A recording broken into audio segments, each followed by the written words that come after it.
datang di podcast Interupsi bersama Kak Nana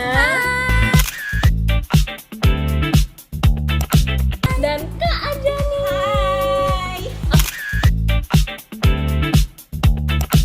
Ya sebelum itu kita mau bahas apa sih temanya di podcast ini?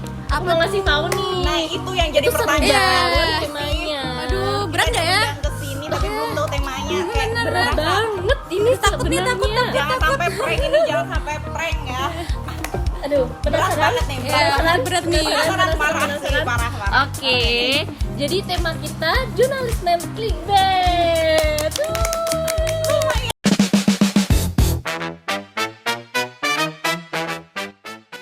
Berat Iya, ya.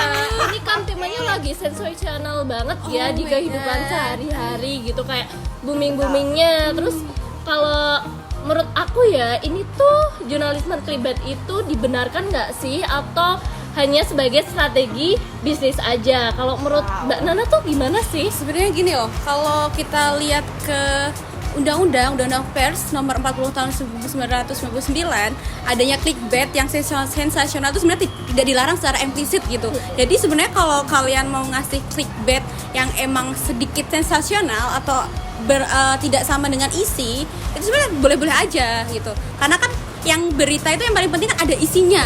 Dari isinya tersebut. Kalau judulnya kan sebenarnya tergantung pola pikir kalian terhadap judul itu. Kalian nyambungnya kemana gitu sih. Oh, kalau dari Mbak Dini gimana sih? Kayaknya kalau aku kontra deh dengan banana. Tuh bisa kontra Seru nih. sih, harusnya jadi seru sih. Iya. Kenapa? Karena ya bagaimanapun juga kita, apalagi kita anak ilmu komunikasi nih, kita belajar perihal etika jurnalistik seperti apa. Tentu saja clickbait ini tidak memenuhi etika jurnalistik. Seingat saya itu kalau nggak salah pasal 3 ya, boleh teman-teman cek ya, bantu saya di pasal 3 etika jurnalistik itu sudah dijelaskan bahwa wartawan itu harus menyampaikan informasinya yang fakta terus spesifik, sedangkan clickbait sendiri itu belum spesifik, bahkan bisa jadi menggiring opini publik yang membacanya itu salah paham atau terjadi misinformasi seperti itu. Jadi ya itu kurang memenuhi etika jurnalistik ya kalau berarti dari Mbak Ajan itu kayak enggak banget Ya, nih clickbait ya. itu digunain, tapi kalau Mbak kita Nana bakal is berbeda. okay. Iya, betul. Opininya ini di tengah-tengah ya, aku netral ya. Kalian ini pro kontra lah gitu kan. Terus aku mau nanya nih, kalau dari clickbait itu dikul dari judulnya atau dari isi beritanya sih? Kalau Mbak Jani dulu deh, dari Aku kontra nih, dulu oke. nih Mbak Nana. Yang panas-panas dulu tentunya. Emang iya nih kita bakal pertama nggak bisa sejalan ya.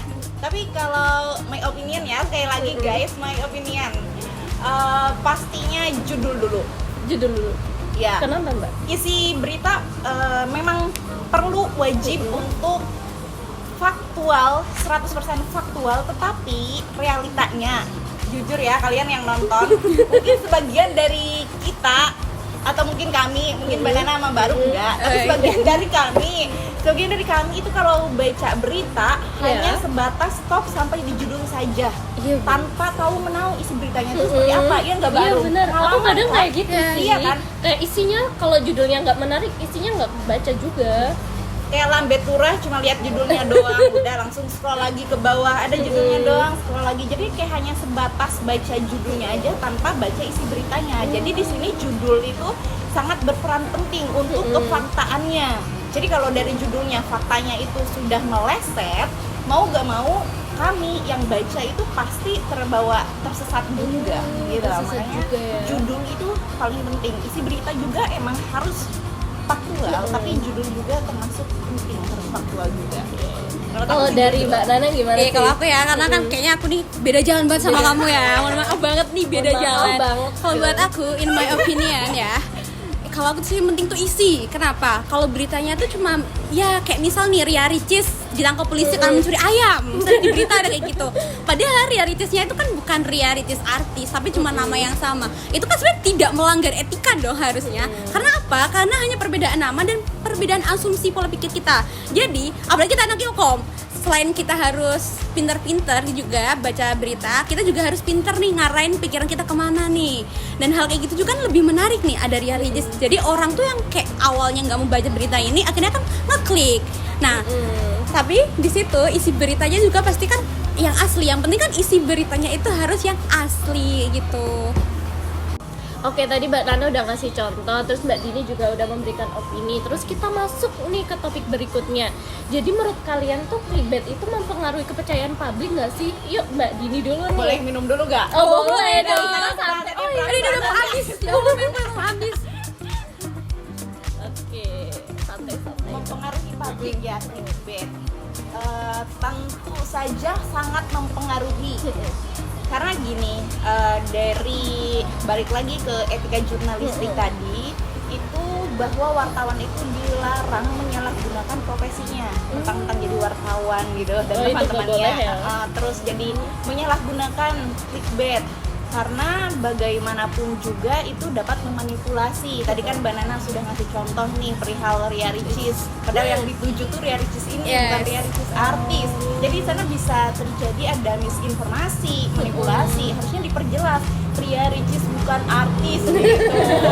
Iya, Ada pakai dalam kurungnya deh, bukan artis. Nah, nanti lama-kelamaan kalau misalkan publik mulai sadar, mulai tahu bahwa clickbait ini memanipulasi, jadi kepercayaan mereka nanti akan semakin turun seperti itu. My opinion lagi ya. Mungkin Mbak Nana nggak tahu. Oke, ya. karena aku timnya ini ya beda sama dia ya, kita kontra banget nih di sini. Kalau buat aku pribadi tuh balik lagi ya, yang penting tuh isi tetap aja nih, karena kadang tuh kita nggak bisa bedain clickbait sama misleading clickbait gitu. Jadi kalau emang clickbaitnya itu beda banget jauh, kayak misal artis Atta Halilintar dia nyolong mobil Fortuner gitu, itu bakal kebohongan publik, itu pasti melanggar ya undang-undang pers juga pasti melanggar di undang-undang pers kode etik juga, karena itu kebohongan dari judul. Tapi kalau hanya sebatas clickbait saja dan itu tidak ada keterangan jelas dia siapa, itu kan sebenarnya juga boleh-boleh aja, karena kan menaikkan traffic dan audiens, jadi orang tuh bakal lebih tertarik ke isi berita tersebut. Jadi itu menguntungkan menguntungkan ini ya, menguntungkan jurnalistik juga. Jadi banyak yang melihat. Oke, tapi nanti kan jatuhnya wartawan ini menjatuhkan kualitasnya, fungsi wartawan yang harus mengasih informasi yang sangat faktual itu hanya untuk sebuah klik, hanya untuk sebuah traffic, jatuhnya kayak gitu, menghilangkan fungsinya gitu. Interupsi.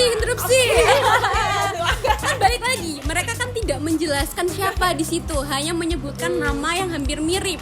Dan itu kan tergantung pandangan kita sendiri. Kalau kita bijak dalam membaca, pasti kita akan mengeklik dulu isi beritanya. Tapi kalau kita memang bukan seseorang yang bijak nih, mohon maaf. Ini teman-teman juga nggak bijak ya, sama kan. Jadi itu mungkin terkesannya sedikit menyeleweng gitu. Padahal kan tidak ada unsur penipuan di situ. Apakah disebutkan Ria Ricis, artis, YouTuber mencuri ayam? Tentu saja bukan. Hanya namanya saja sama. Karena setiap orang kan pasti namanya banyak ya. Seperti Nana nih banyak banget namanya di dunia ini. Ya. Mukanya mirip Jennie Blackpink gitu. Jadi Blackpink banget Ya. Terus jadi ini kesimpulan dari kalian gimana sih clickbait itu? Kalau menurut Mbak Nana nih? Ya kalau menurut aku sendiri nggak masalah ada clickbait yang mungkin sedikit berbeda tapi tidak melanggar aturan, tidak menipu, hanya saja mungkin mirip-mirip atau bukan menyeleweng ya namanya, tapi kayak menarik audiens aja. Yang penting isi beritanya itu harus faktual, karena yang paling penting itu adalah isi dari berita. Kalau Mbak Dini nih? Kalau saya, jadi ini kesimpulannya teman-teman dari kita berdua, itu tentunya clickbait itu nggak melanggar hukum, tetapi my opinion lagi itu cukup melanggar etika jurnalistik. Jadi bagaimanapun judul itu harus fakta, harus spesifik agar tidak terjadi misinformasi. Takutnya kami realitanya di lapangan itu orang-orang hanya membaca sampai di judul saja tanpa membaca isi beritanya, seperti itu. Oh, karena ini udah di penghujung detik-detik terakhir nih. Kalau pesan buat teman-teman apa nih? Oke, dari aku ya, dari aku dulu dong. Kita emang bakal pro kontra terus.